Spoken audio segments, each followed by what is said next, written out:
In your experience, what are the biggest mistakes or what are the biggest hiring issues that customers face or sales leaders face, and how can they avoid them? There's probably several areas, but one that comes to mind is we don't apply what I call that best practice in sales to our hiring process, right? Mm. So generally in sales, we are very focused on ideal client profile because you can't sell to somebody that's not willing and able to buy.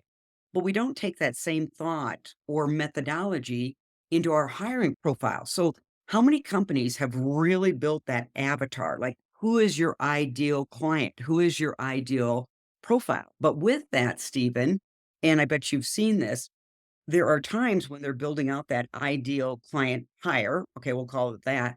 They focus only on the hard skills, past job experience, maybe industry experience, time in the business. Now, those are important, but they often miss some of the soft skills. That could be how well do they play with others, departments, some of those emotional intelligence skills. The second, I see people not get very clear about their non negotiables.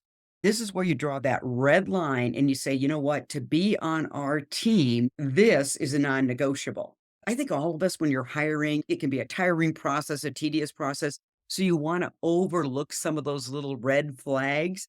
And when you've got your non negotiables, then you can easily say, no, this candidate is not a fit and does not go any further in our interview process. I think those are some really great insights, and those in no way should be ever downplayed. I've worked with a company that we actually spent a session on defining what are the key characteristics we're looking for. What makes a successful rep at your company? What's the right education? Sometimes in pharmaceutical, we'd waver between a business background and a science background. Knowing which one's better helps.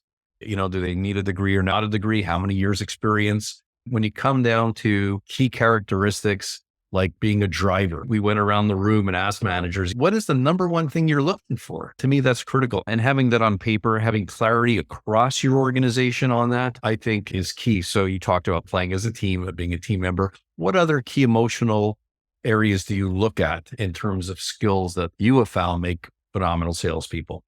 I'm going to go back to the non negotiable here because I do think people miss this one. So, for example, I wonder how many people have coachability as one of their non negotiable. And so we all know you can hire a really talented, the resume looks great.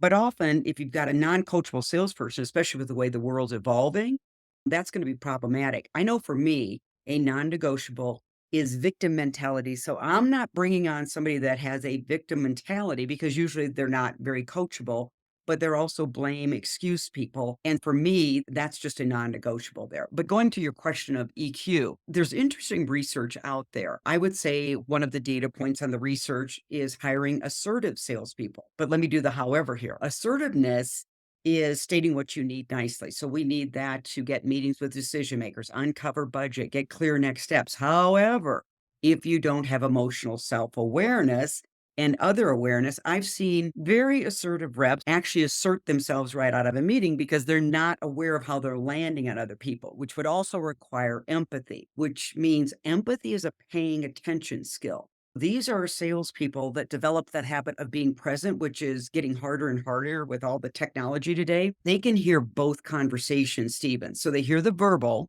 which frankly, in my opinion, is easy, but they can hear the nonverbal. They can hear what a person is thinking or feeling without the person saying it.